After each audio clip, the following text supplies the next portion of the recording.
What's up, everybody? It's your boy Prince Elias. Welcome to another episode of Snake Cinema Podcast, Halloween edition. And as y'all can see, because it is the Halloween edition, I got the homie Cairo from Capture by Cairo to make a banner backdrop Halloween edition of Snake Cinema Podcast. So, what do y'all think? What do y'all think? I love it. I love it. And I will be making those into limited edition stickers. So if anybody want a sticker swap, I can send that and throw that in the package with my normal stickers. But yeah, this is the Halloween edition all month long. We're talking about the spooky stuff. Um, and I'm super duper excited. Let me see who's in the chats. The chats is moving. What up? Ken was first. What up, Ken? How you doing? Hope you're feeling better. Ken has been under the weather for the past week or so. So I hope you feel good. Nicole, Lady Tiz, thank you for showing up. Ro, one of my biggest supporters. Ro, what up, brother? Thank you. And thank you for always shouting out my podcast in the group chats and stuff. I appreciate it. What up, everybody? And I know some more people are gonna trickle in. But thank y'all for tuning in. Before we begin, let's see. This podcast and every podcast is sponsored by Pop the Banner, Mutation Station LLC, and Lucy Land Ball Pythons LLC. They are the best feeders. Norwegians, ASFs, dubious, whatever you can think of to feed your lizards and snakes, they most likely have it. And they are the best of the best. They take good care of their animals. They feed their feeders the best. They spoil their feeders just like they spoil their snakes. Speaking of snakes, they also have been breeding some bangers. Now, they haven't been too active on social media lately, but as far as breeding snakes, they got some bangers, especially Lucy Land. Kayla, my niece Kayla, for a 13-year-old, that girl has got some powerhouses, but she is mentored by the great Billy Rose at Mutation Creation. So I get why she is hatching some banger animals. So if you're on Morph Market, check out Mutation Station LLC or Ball Pythons on Morph Market. Lucy Land's animals are also on that same Morph Market page. They got some heavy hitters, and they have this black pastel gravel clutch that just hatched. Mm, I'm in love. I'm in love. And I am constantly buying snakes from them on a payment plan. But this podcast and every podcast is sponsored by them. So thank y'all so much. Any life animal updates? Not really. I still am getting my investment ball pythons for my future breeding plans.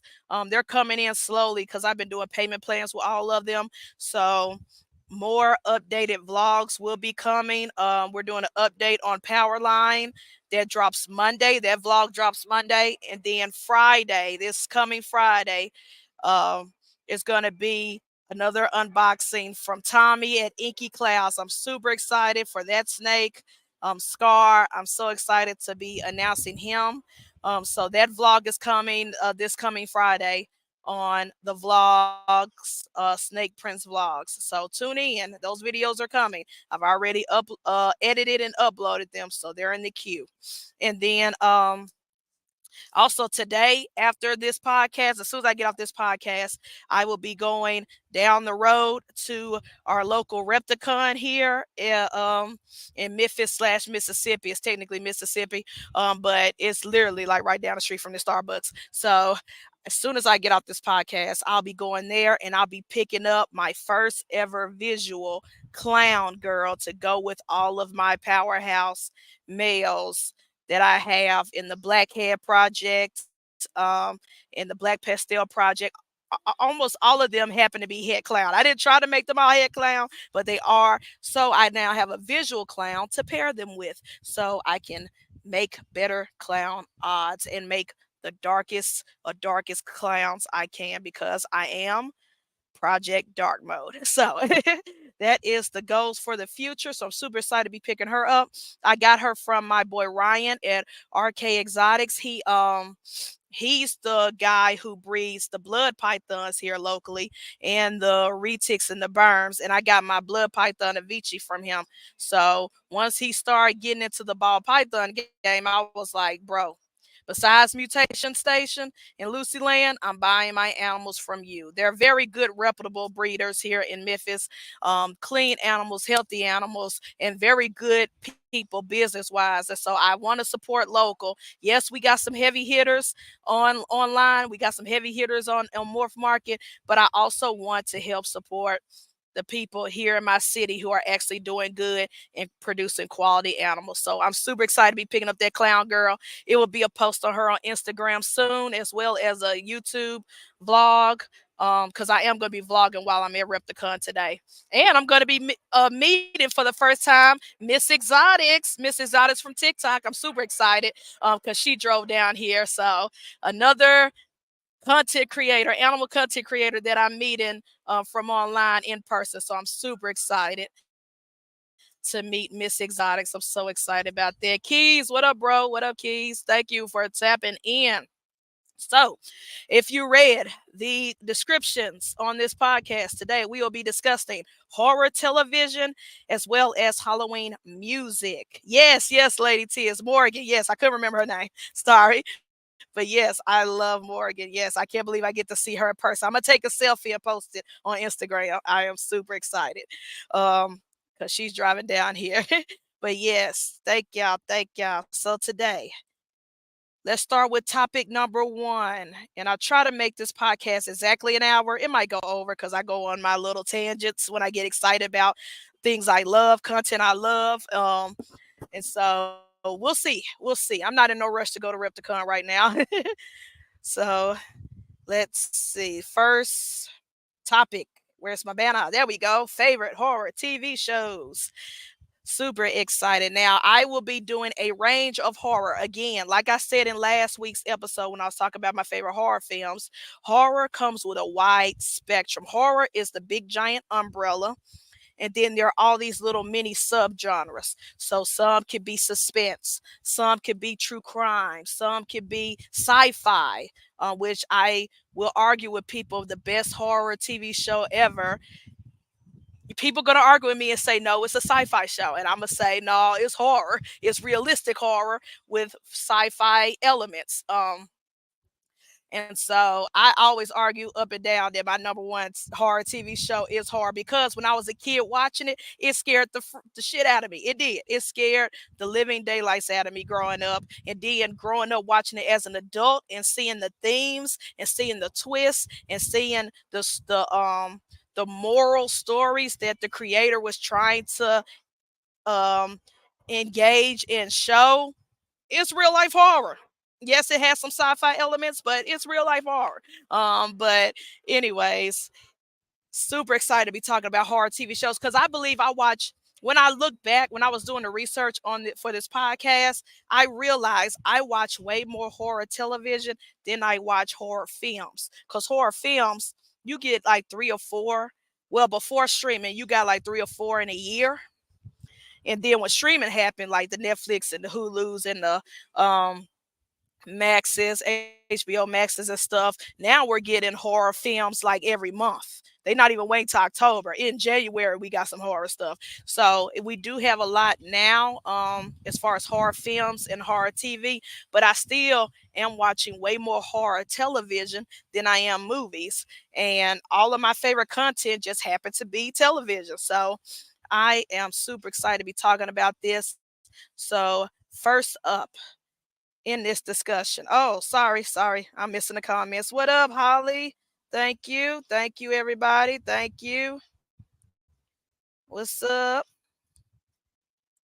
Oh, that's okay, Ken. Yes, please drive safe. Don't get into no wreck. Okay, so first up, my all-time favorite horror television show. Even though people will argue me up and down and say it's not horror, but growing up, it was my favorite horror television show. Is the legend, the OG, Mr. Rod Serling with the Twilight Zone. The Twilight Zone was that shit. Like I said last podcast, I grew up in my grandparents' house. They lived on a farm. They did not have cable. They did not believe it. Not that they couldn't afford it. They didn't believe in cable. So I had to watch the three channels that we were given. It was either PBS, it was either what's that old TV show my grandma loved watching, the Dr. Quinn Medicine Woman, and it was the Twilight Zone. And so I loved it. I always could not wait till the news was over. My grandparents watching news, so I could watch the brand new. Well, it was brand new to me, but it wasn't brand new episodes of the Twilight Zone at night after the news. And when I tell you that was my shit, yes, the theme song, and the colors, yes, that theme song creeps me out. The whole title sequence, like I was in love with this show, and it was because of the sci-fi elements. Like I said, first it was black and white. That's one thing that makes TV shows more creepy, is it was in black and white. Um, the theme song, of course, Rod Serling, the creator, who always came as the narrator in his sharp suits and telling, introducing the story. Then he'll come and do the outro. But when he got in his sci-fi bag and was talking and using aliens as a metaphor for humans, or as a metaphor for like maybe something like the plague or the satanic panic, or he would use aliens and creature features and robots as a metaphor for like Nazis and what was going on in the Holocaust and stuff like that. Like Rod Serling was in his fucking bag. He would preach to you about racism and xenophobia and all these other phobias. He would preach to you, but put it in a nice, you put the medicine in the candy where you didn't know that you was being taught a lesson. Well, at least for me as a child, I didn't know I was being taught a lesson because he used those creepy elements like the aliens and the robots and things like that. But then looking back at it as an adult, because I do watch the Sci-Fi Channel every New Year's Eve, it never fails. The Sci-Fi Channel would do a 48-hour marathon of the Twilight Zone. It starts New Year's Eve and it goes all the way through New Year's Day. And I promise you, from January 31st through February 1st, I am tuned in watching that shit. And even this past New Year's, my dad went ahead and just got on Direct TV and just recorded all the episodes for me. He was like, "You steady watching this every year, so I'm just gonna record it." He did, and it's still on well, he probably deleted by now, but some of those episodes are still on his Direct TV box because he knew I was gonna watch it. Yes, that was yes. Facts, Nicole. Could not wait. And now I look forward to it every year. It's a tradition. I watch it every New Year's. But to piggyback off that, sorry, y'all. A plane just went above me and a motorcycle went. It was just too much noise. I'm sorry if that messed y'all up. But but in the theme of the Twilight Zone, my favorite modern horror television is the Twilight Zone's great grandson, in my opinion, the Twilight Zone's great grandbaby, and that is Netflix's Black Mirror. Yo, Charlie Brooker, the creator of Black Mirror, took what Rod Serling did with the Twilight Zone and put steroids in that shit. He gives us the same moral stories, the same um reflections of mankind and the sins of mankind, but he put it in modern day with technology. What would happen today, and some of the stuff that he put in season one and season two is happening right now as we speak. It was like Charlie Brooker knew what was coming with this technology shit, with this AI shit and stuff like that. And he mixed it up with the storytelling and the education wise of the Twilight Zone and just ran with that shit. And now we're probably at what, season 6 or 7 of Black Mirror on Netflix, y'all. The first three, in my opinion, the first, I'm gonna say four, because one and two, Charlie Brooker was weird. When he did season 1 and 2 of Black Mirror, it was only 3 episodes per season. It was very weird. It was like season one, just 2 or 3 episodes. Season two was just 2 or 3 episodes. And then after that, but I would say season 4 is my favorite. And Season 3 and season 4 are my favorite, top notch. The first 4 seasons of Black Mirror was its best, was it at its peak. Um, and now they kind of jumped the shark, having all these rich celebrities play these the characters, whereas the first 4 seasons, you it, it was celebrities, it was actors, but it was before they got famous. Like Daniel Kaluuya, who was in Get Out. Before he was in Get Out, before we was introduced to him in Get Out and Black Panther and all these wonderful films he's in now, he was introduced to us in season 1 of Black Mirror. This was before he was famous, back when he was just acting for UK stuff. So you're gonna, if you've never seen Black Mirror and you go watch those first 3 or 4 seasons, you're gonna see familiar faces. But this was before they got blew up and got famous in America.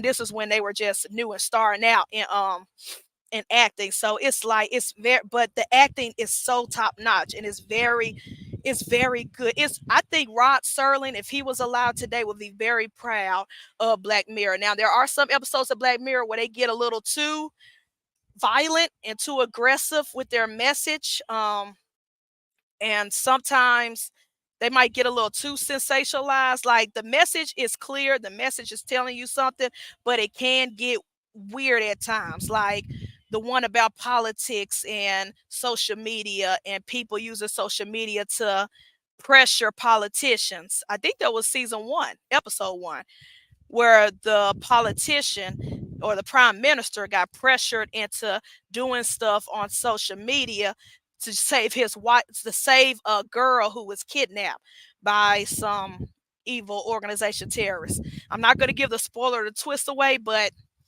when you combine the politics with the social media, with the pressures and trying to save someone who was kidnapped, and you end up doing something that pretty much, yes, it saved the person. Yes, you did. You became a hero, but you also became judged.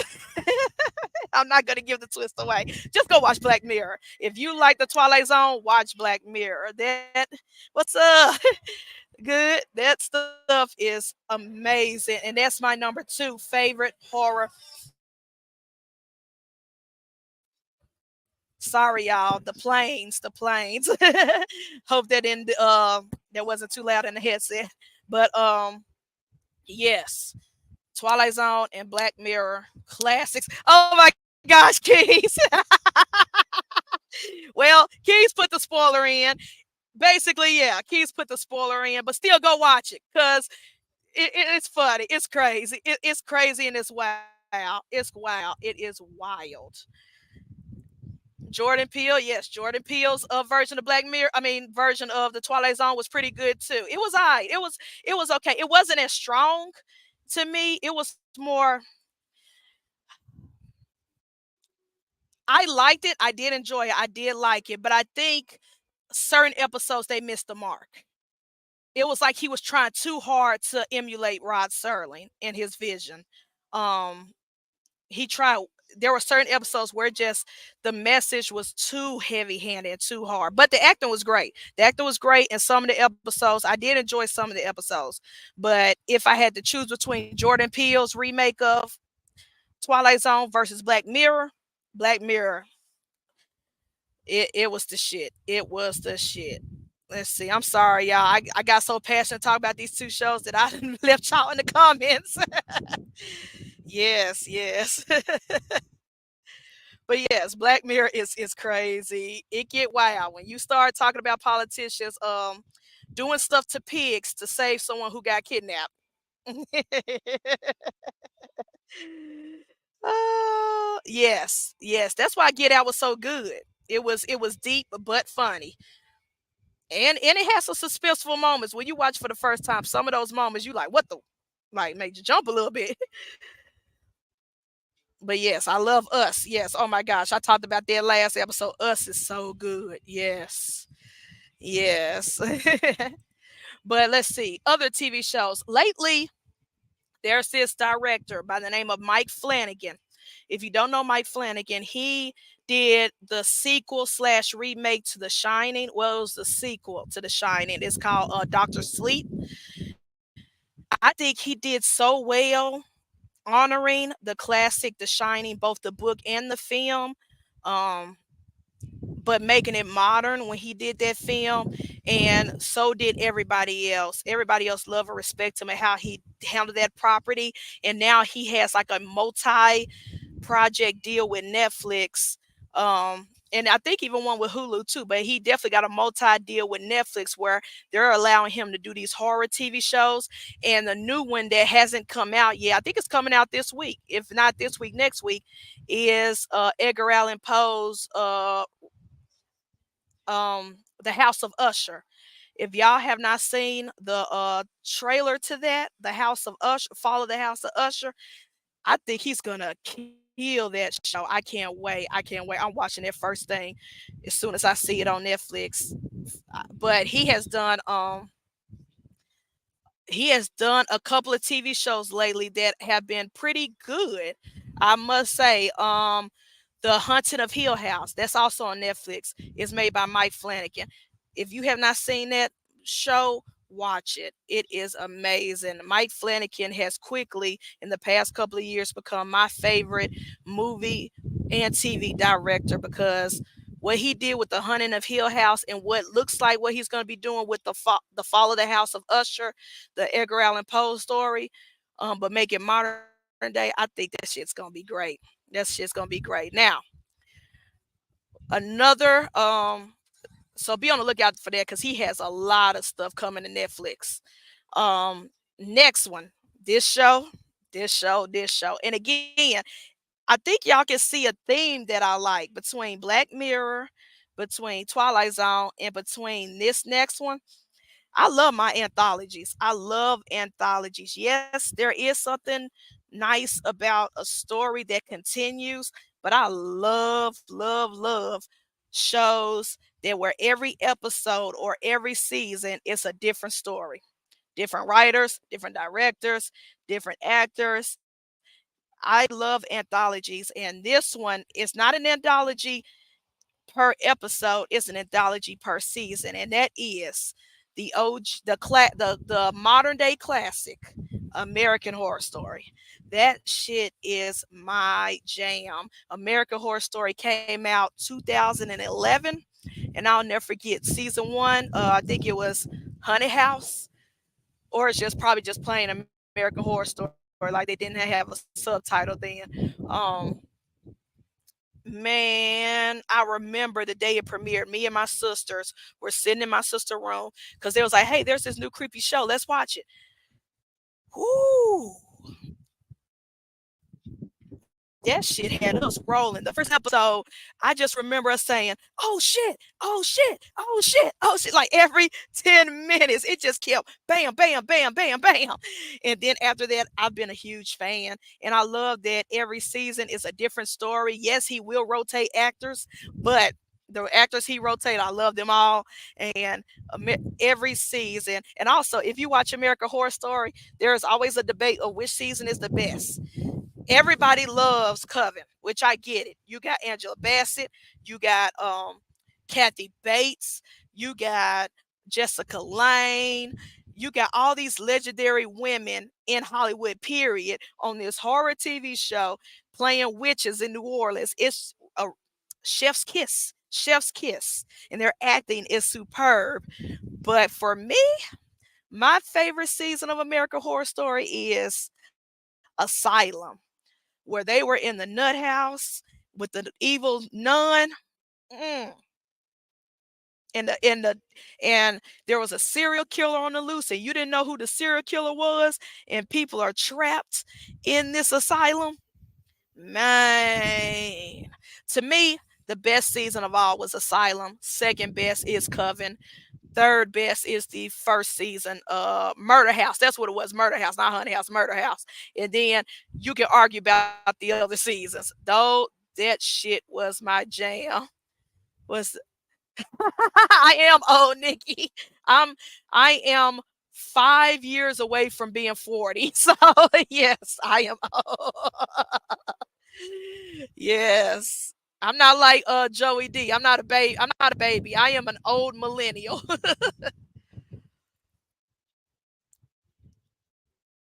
Aw, Keys. Don't hate Us. Us was good. It was fun. Us was a fun movie. That's what it was. It was fun. It wasn't scary. Let's see. I don't know what I dislike more, Us or the Candyman remake. Keys. I will say the Candyman. I like the Candyman remake, but I rewatch Us way more than the Candyman remake. The Candyman remake was a one and done for me. I did enjoy it when I watched it in theaters, but I have not gone back to rewatch it since it's been on streaming. I will say that. But Us, I watched that multiple times. So I was, but oh my gosh, Ro, have you been? Did you read my list before the show? I think you snuck up and read my list on my iPad. The net. That's also what I wanted to bring up. Love, craft, fucking country. If I ever had a beef with a streaming service, it was when HBO Max canceled that after the first season. Like I used to hate Netflix for always ending shows and canceling shows early just for no reason, and they won't tell you why, because they'll be like, the numbers are good, the streaming numbers is good, but financially we just can't keep funding this. Like they canceled so many great TV shows that I hated Netflix for a while and stopped watching Netflix for at least a year, I believe, maybe more than that. But then HBO Max said, hold my beer. And they gave us Lovecraft Country, that beautiful, wonderful masterpiece of a show, and canceled after season one. Like we never got a conclusion. And it was their highest rating show. They admitted that at the time it was their highest rating show.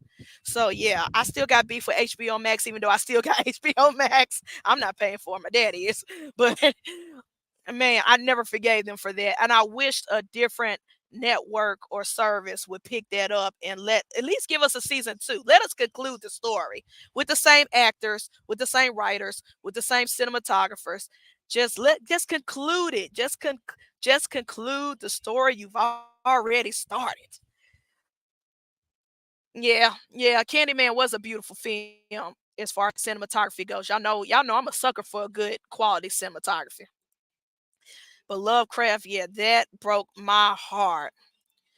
Bring back the OA. Yeah. Look, I was very heartbroken when they canceled that. Okay. I'm not going to go into details about these next two shows because they will be prominently featured in next week's episode. Next week's episode will be childhood horror slash kid friendly horror for the kiddos. And I will try not to cuss on that podcast. I will try my best, but I make no promises. um, so I'm not going to go in deep details, but growing up as a kid, my favorite horror shows were Are You Afraid of the Dark on Nickelodeon and Goosebumps. That's it. I'm not going into details. I'll talk more about them on next week when I do children friendly horror slash my childhood horror content. Okay. So yeah, those two. Maki finally woke up for a podcast. Thank you for tuning in, sis. I know your work schedule. Most of the time you be sleep when I'm doing this show, but I'm so happy you got to tune in this morning. Okay, next favorite, favorite. Like I've been watching this on, is it Paramount or Peacock? I want to say Peacock. I've been watching this show since last year. I believe they dropped season one. No, year before last. They dropped season one, and I watched season one, season two, and season three is currently happening right now on Peacock. And that is the Chucky television series. Chucky. I already love Child's Play because if y'all watched last week's episode, I told y'all one of my first films that I wasn't supposed to watch as a child, but I snuck in my cousin's living room and watched it and got freaked out was Child's Play, the first one.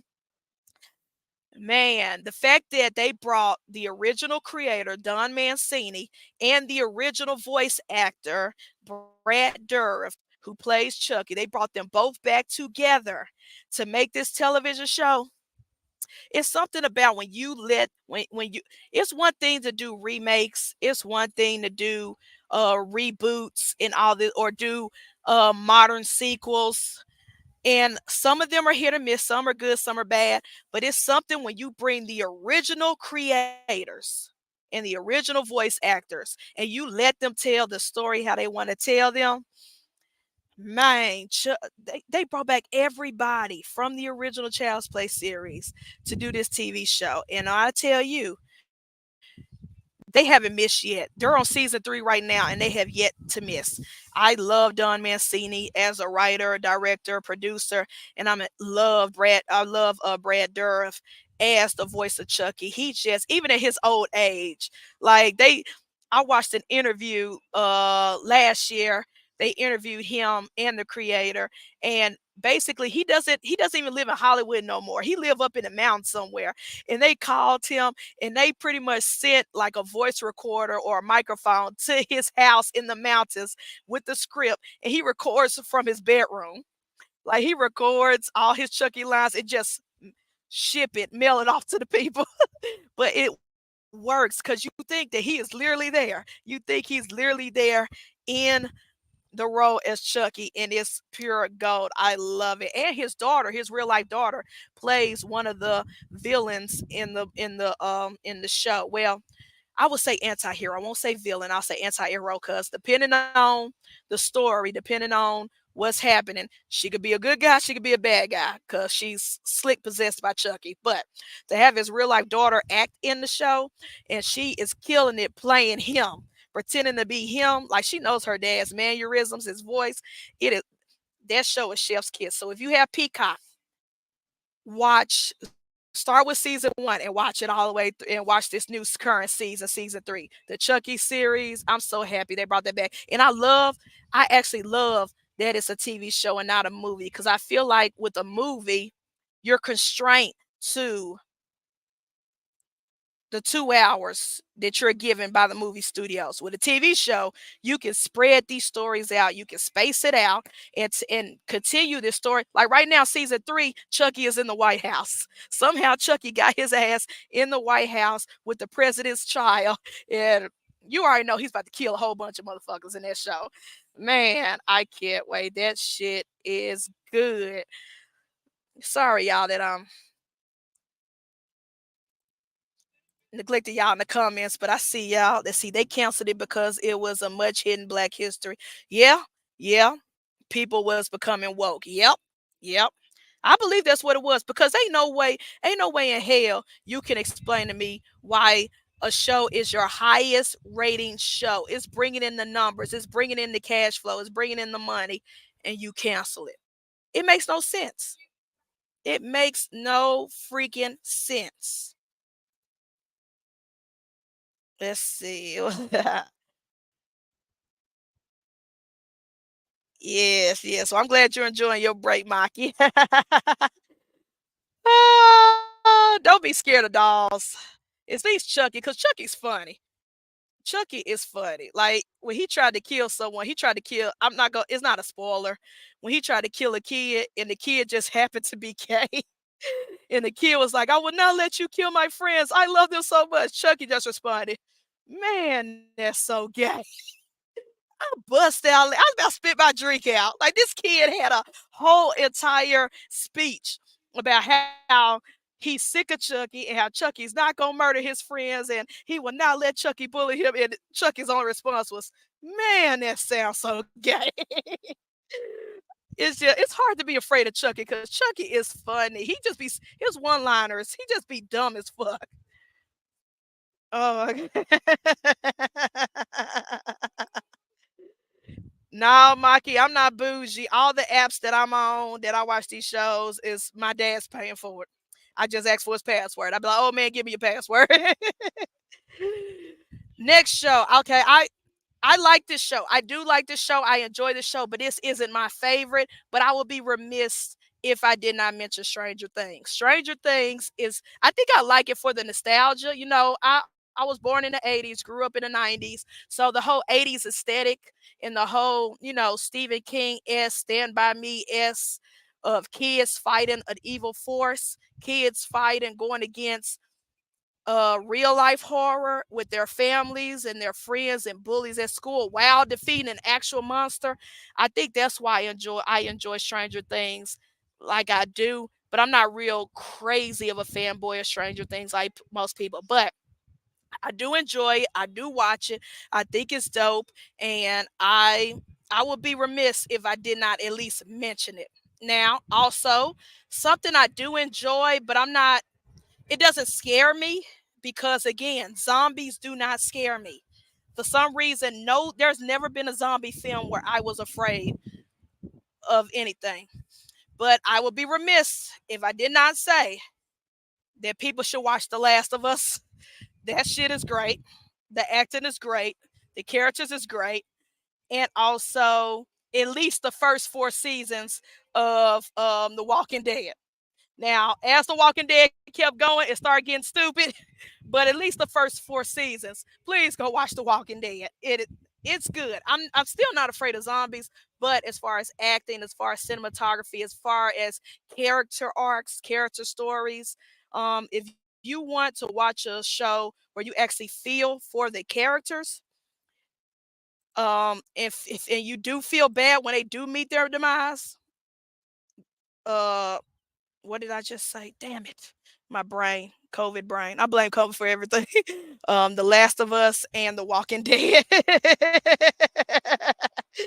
Please forgive me, y'all, my memory. Okay, now I am going to end this segment because there's so many other horror great TV shows, but I'm going to end this segment on something way more lighthearted, but so much fun and that I love to death.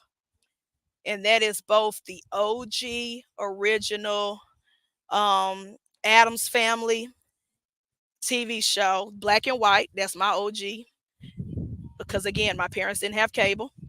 And also the new wonderful remake Wednesday on Netflix.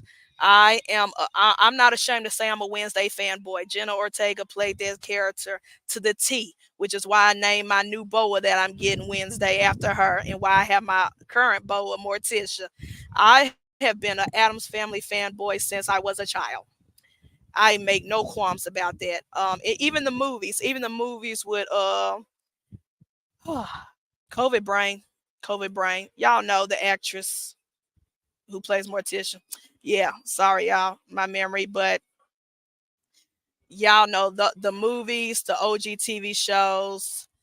Yes, Maki, I did watch the monsters. I love the monsters, but the Adams Family was my shit. The Adams Family was my shit. I loved the whole romance between Gomez and Morticia. I tell everybody, if I can't find my own Morticia, I don't want it. I don't want love. I don't want marriage. If I can't be the Gomez to someone's Morticia, I don't want it. Y'all can keep that love marriage shit. I want my love like them. But yeah, I've been a big fanboy of the Adams Family ever since I was a kid, and watching the new Wednesday show. That shit is fun. It's fun. It's hilarious. It's kooky, spooky, scary, whatever the lyrics to the theme song is. Um, but it's fun. It is a lot of fun, and I love how Tim Burton reimagined it for the new Netflix show, and I can't wait for season two. Maki, I've been talking about this for a minute. Well, no, I take that back. I have not been talking about this for a minute. Y'all know my sponsors, Mutation Station, Lucy Land. They're downsizing their boa collection. They're still heavy in the ball pythons, but they're downsizing their boa collection, and they offered me a Motley boa for free. And I said, hell yeah. And since I already have a Morticia, I decided to name her Wednesday, and I can't wait to have her. She's just not with me right now because I don't have a PVC cage for her. But once I get that cage, she's coming home, and she will be stacked right on top of Morticia and Jimmy in my living room. I'm super excited. But yeah, and she's a beautiful boa. I'll do a video on her soon, but she's still at Nikki's house. I thought I mentioned that, but I think I've been talking about all my ball pythons I've been getting that I forgot to mention. Little Wednesday. My bad, Mikey. Yes, they do got a morph market. Mutation Station on Morph Market. Yes. But yeah, so that is it for this first segment of my favorite horror TV shows. And again, there is a lot of horror shows out there, a lot. Netflix filled with them. Um, HBO Max, Hulu. Hulu has been going heavy with the horror films, like the independent horror films, from like first time directors and stuff. And they've been going heavy dropping that shit at least on October. They've been, so I would definitely suggest go to Hulu, look in their horror section. You might find some hidden gems in there that you probably never seen before. Um, but let's go ahead and transition to my favorite. Y'all know I love music. Ta-da! Halloween/spooky music. Now, Halloween/spooky music is my shit. Um, we can go from theme songs to TV shows like The Addams Family or The Twilight Zone. Or, we could go through all the creepy, creepy tales. But let's go ahead and start off with the king of Halloween music. The king. If Mariah Carey is the queen of Christmas, this man, who happens to also be the king of pop, is the king of Halloween. And his album with the same title is still the number one selling album of all time. Nobody has been able to beat him yet, and probably won't. If anybody's going to beat him, it may be Beyonce, but it's only because of longevity and how she's still active and how he's no longer with us. But so far, no one has ever beat him, and that is Michael Jackson with Thriller. The album Thriller, but the song, like I said, and Mariah Carey owns Christmas. Y'all thaw her out every December for Christmas, right after Thanksgiving. Halloween belongs to MJ, the GOAT. And so we automatically know every year you're going to hear that in the stores, and when you're shopping, you're going to hear it at every Halloween party. You're going to hear it in the clubs in October. People doing flash mobs, TikTok videos. Even today, this young Gen Z generation who don't know, who don't, still can't grasp the magnitude of how big that man's music was, they even rocking to Thriller. That song is the GOAT. Mike is singing in the comments. Nobody gonna say yes, yes. And the fact that MJ, not only did he have the greatest producer of all time produce this record, but when he did that song Thriller, they woke up Vincent Price out of retirement. The horror film legendary Vincent Price, they woke him up out of retirement to go into the studio booth and do that outro, that outro, you know, rap, not really a rap, but him just doing like a spoken word or whatever. Darkness fall across the land. Man, you can't nobody touch that. You got Vincent Price. You woke him up out of his retirement center, took him to the studio, and had him read off some lyrics. And it's been gold. Even his laugh at the end of the song, Vincent Price laugh, man, that's the greatest Halloween song of all time from the greatest album of all time. What up, Dundee? Welcome. Also, yes, MJ Michael has done a lot of Halloween/horror themed songs. Yes, thank you for throwing it out there. I love Ghosts. In the music video to Ghosts, like the short film he did to Ghosts, man, I still listen to that song to this day. I still throw that song on to this day. Tell me, are you the ghost of jealousy? Man, that shit. That is my shit. He also did one on his last album, Invincible, called Threaten with 50 Cent, featuring 50 Cent. That song was pretty that shit was pretty popping. I ain't gonna lie. And I'm not really big heavy on 50 Cent, but that shit was popping. Also, the song he did with his cousin-in-law or brother-in-law, someone hit wonder named Maxwell, I believe. Not the R&B singer Maxwell, but it's a different one from the 80s. It was a one hit wonder, but he hopped on that song with him. I always feel like somebody's watching me. Michael Jackson just loved horror. He was never ashamed of his love of horror films, horror movies, and he did about 5 songs showing it, and all of them slap. So if your playlist don't have none of them songs on there, you is smoking crack. Other songs, of course, we got the classic "I Put a Spell on You." That shit, classic. I listen to it every October. I be bumping that shit. Um, of course, the song "This Is Halloween" from the Nightmare Before Christmas movie, classic movie. That movie I'm also going to talk about on next week's episode on child friendly horror. That whole soundtrack is fire from A Nightmare Before Christmas. That shit, but This Is Halloween. That's as a Disney fan and a horror fan, that's my shit. And when you go to Walt Disney World or Disneyland during their Halloween parties, which I used to work during, I love their Halloween parties. That was like my best shift. I would volunteer to work the Halloween parties. But man, they be bumping that soundtrack heavy during those parties. And then the DJs would do like trap versions of those. Woo! Or EDM versions of those. Man, when those DJs be in a bag in the theme parks during that song.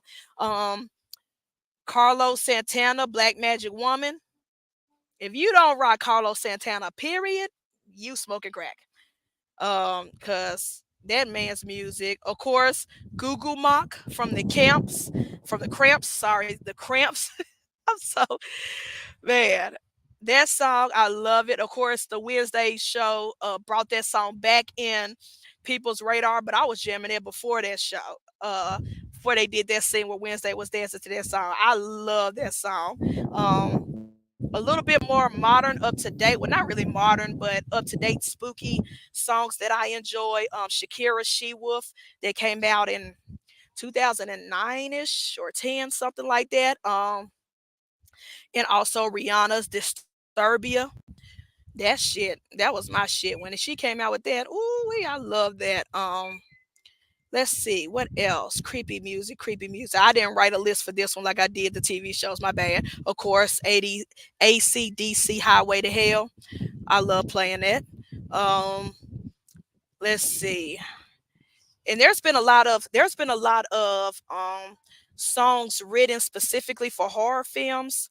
Um, like there's this rock song from one of the Freddy Krueger Nightmare on Elm Street movies. I forgot the name of it, but if you look up soundtracks to these movies, a lot of the rock songs that came out specifically for those, fire, fire.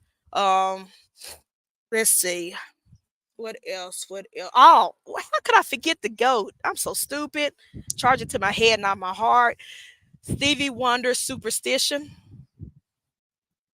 If that's not on your Halloween playlist, you bugging. Of course, the Ghostbusters theme song, classic. Heads Will Roll by the Yeah Yeah Yeahs, man, classic. Let's see what else. What else?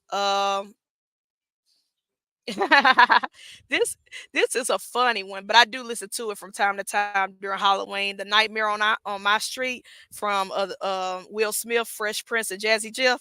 This song is so stupid, but it's so much fun. I love listening to that, and of course, Monster Mash, classic from Bobby Boris Pickett.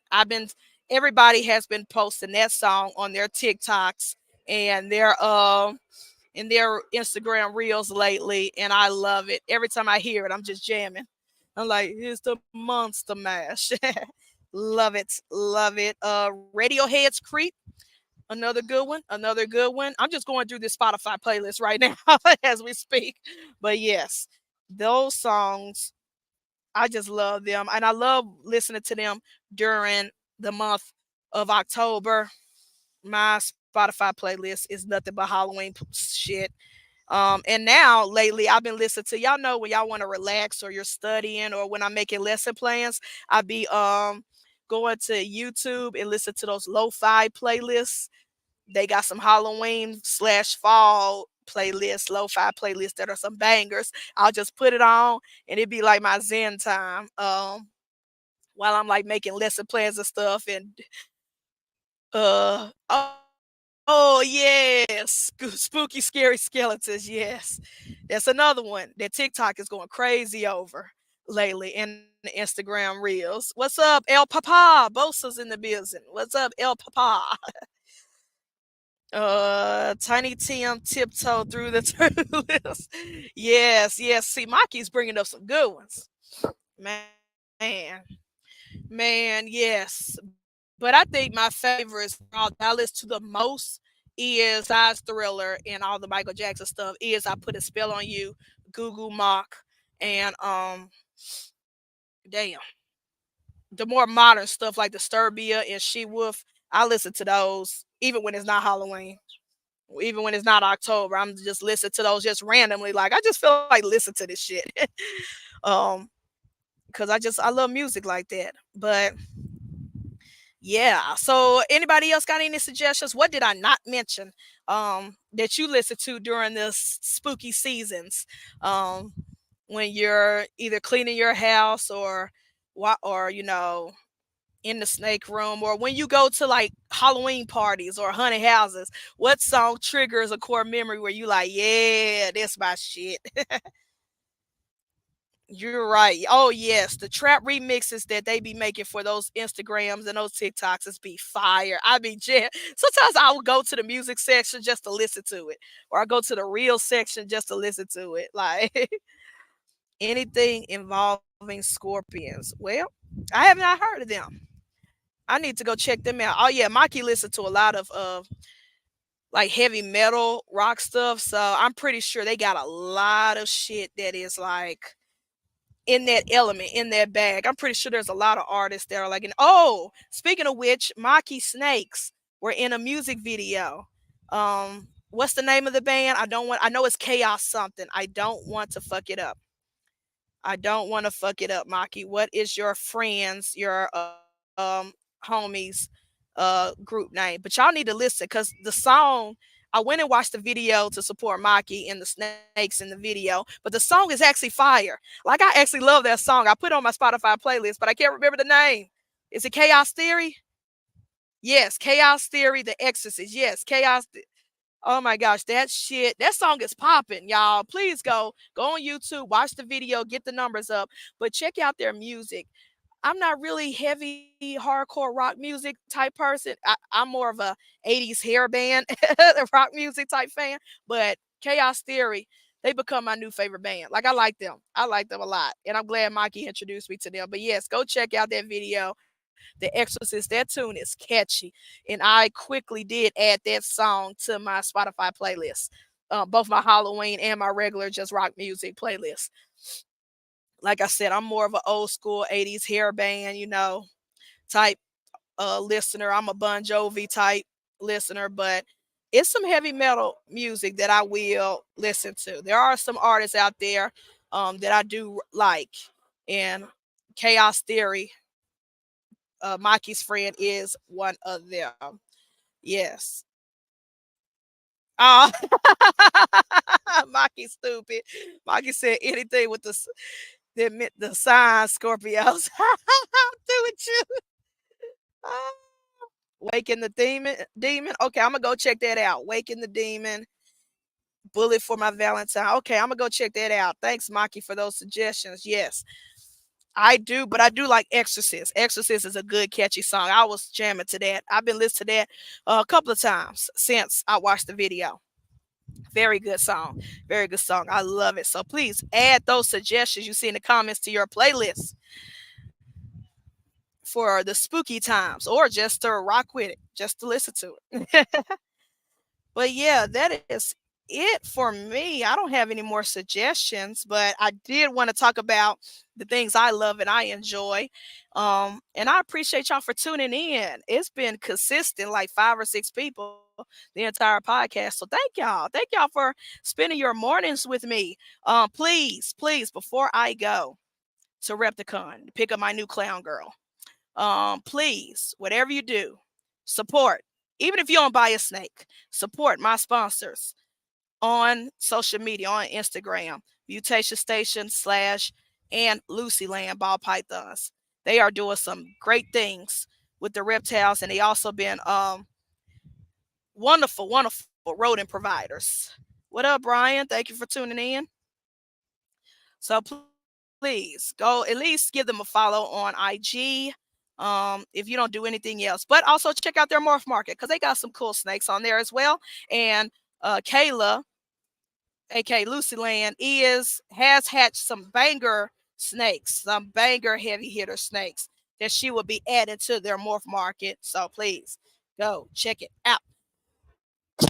Also, today we have three Saturdays. We usually have 3 podcasts, but now we got 4 because Keys, the boy Keys and Keisha are back with their kids podcast, Starting to Pimp. It is coming on. I charge it to my head, not my heart. Keys, if you're still watching, put in the comments. Is it 10 a.m. or 11 a.m.? I'm not sure, but Starting to Pimp Central time. I'm talking about Central, not Eastern. But Starting to Pimp is pimp. I said pimp. I'm sorry. We're not pimping kids. We're not doing it. No, we're not. There's not that type of podcast. Starting to Pimp. PIP. Their new kid friendly show where they're highlight young breeders in the hobby. Please watch that today. And as soon as you get through watching it, watch Lady Tiz's Reptiles and Cocktails. I don't know if she has a guest or if it's a solo show, but please watch Reptiles and Cocktails right after Starting to Pip. And then go home, take a nap. And then later on tonight, late tonight, past my bedtime, it is Joey D and Wiz Tank Clan with their show, Sophisticated Ignorance.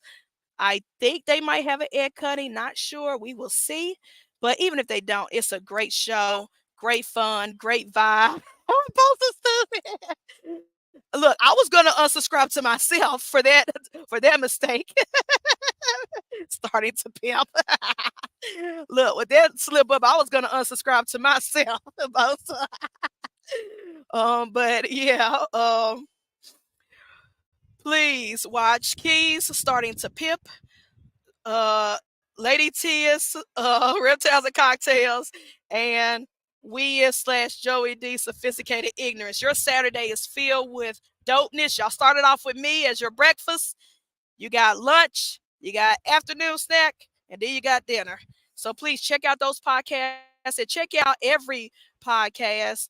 I believe Holly from charge to my head, not my heart. I'm sorry, y'all. My brain. I'm still sleepy. Texoma, Holly from Texoma Exotics is doing an actual schedule where she's listing every day of the week all the podcasts are out, and I told her about this podcast to add that to her list. So please go to her page on Instagram and check out her schedule that she's posted of all the podcasts. Every podcast you see listed, and there's probably a bunch of podcasts that's not going to be listed on that page. Go support everybody. You have at least 4 reptile podcasts from Monday through Sunday. Every day of the week. Every day of the week. At least 3. At least 3. That's a given. At least 3 a day. That is a given. And then, there are no days off for these reptile podcasts. So please support everybody, including the people that I'm not a fan of. But I'll say it anyway. Support everybody. Everybody has a voice. Everybody has a right to be heard. Everybody has some form of gem or jewels to educate the reptile community on, and some are just fun, just a fun vibe. Like Keys is Hair Down Fridays. It's just a fun vibe. Yes, I do get some jewels and some educational breeding gems every once in a while, especially when you have people like Bond Projects and people and other people. And there have been episodes where they've had Billy from Mutation Creation and other heavy hitters hop on for a few minutes, and they'll drop some gems and then hop right off the show. But sometimes these shows are just a vibe. It's not even education. It's just a good vibe, just to have fun, see some eggs get cut, see some cute baby animals that just hatch. And that's why I love Hair Down Fridays and Sophisticated Ignorance for that reason. And then of course you have, the topics about the industry, or the market, or what's the hot new thing. And I just love them all. I love them all, even the ones I don't like. I know they have a place, and they have a place. Everybody has a place in this reptile space and in this podcasting space. So support everybody, watch everybody. Even if you can't watch it live, watch the replay, because those replay watch hours are important for the YouTube algorithm. So watch them a couple of times. You know what I'm saying? What you might not have gotten the first time listening, you might catch the next time. You know what I'm saying? Let's see. This is so far. I love seeing everybody, and they, yeah, me too, Maki. And I love that people are embracing us. Cause when I first started, I'm not gonna lie, and I'm not gonna go on a tangent, because we all got something to do later on. But I love that when I first got into this industry back in 2015, 2016, to me, I'm not gonna speak for everybody, but to me, it felt very segregated. It was like the black reptile owners stuck to themselves, the white reptile owners stuck to themselves, the few Asians stuck to themselves. It was just very, very, and like the only people you saw on YouTube, and Instagram were the white ones, the Caucasian ones, the big wigs. But now everybody is embracing everybody. Everybody is supporting everybody. The fact that people watch this show at all, like I might get 4 or 5 people live, but then when I go back and check my numbers, like let's say tomorrow, or check my numbers on Monday, it's like 150 watch my show. And I'm like, mind blown. I'm like, what? 150 people tuned into this shit? I can't believe it. And like when we watching, like Keys, Hair Down, or Sophisticated Ignorance, or Lady T is watching Lady T is, it's like so many people from so many backgrounds and so many cultures, even from other countries, all support and tune in and chat. You got Canadians around, you got people in Europe tuning in, and it's a beautiful thing. And I love it. I love it. I love how in the past, at least since 2020, I have witnessed it go from everybody being segregated and you only seeing a few people out in the open, to it's a plethora of shows, a plethora of breeders, a plethora of vlogs. Um, and everybody support one another. Everybody's helping one another. Everybody's liking and commenting, and even though I might not know you by your face or know you by your real name, I know so many people by their reptile business and their logos and stuff. And I'm like, oh, I can see one logo and say, oh, that's Jordan. I see another logo and say, oh, that's Nicole. I see one logo and I'm like, oh, that's Mike. And it's like, oh my gosh, it's a beautiful thing. So yeah, I love you, Maki. Thank you. Don Dizzle, Father Don, and the fact that not only are people waking up watching my shows, but they're actually watching us be crazy on Tuesday nights for Beyond the Scales. They like we're not even talking. We may get 1 or 2 comments of people being like, "Where are the snakes? Where are the reptiles?" But for the most part, people come just to hear us chat and talk about stupid shit, talk about nothing. We are we are a podcast that talk about everything and nothing all at once. And people listen, people support, listen, people tune in, and I love that, and I'm grateful for that. So please listen, watch every podcast, and of course, I cannot end this podcast without plugging the podcasts that I'm a part of.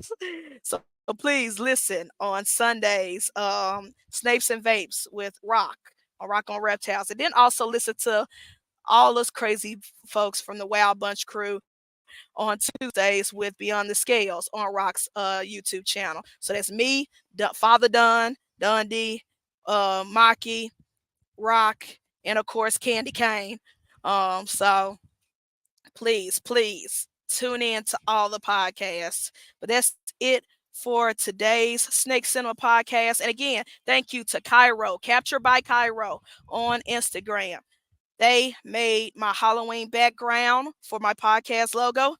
And there will be limited edition stickers coming soon that I will send out with my regular stickers. If you want to do a sticker swap, just let me know. But thank you.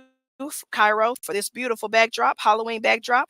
And that is it for this episode of Snake Cinema Podcast. Tune in next week. We're talking kid friendly, family friendly, childhood horror. If anybody wants to be a part of that, let me know and I will send you the StreamYard link so you can talk about the spooky stuff that you watched as a kid and we can just go down memory lane. But anyways, I will check y'all out later. Finna go get my new snake and check y'all and meet some dope people like Morgan, Miss Exotics at Repticon. I'm your host, Prince Elias. This has been Snake Cinema Podcast. Tune in Monday for a new episode vlog on Snake Prince Vlogs. And go watch all my other friends' podcasts today. Keys, Nicole, and Wiz. I'll check y'all out. Love y'all. Peace.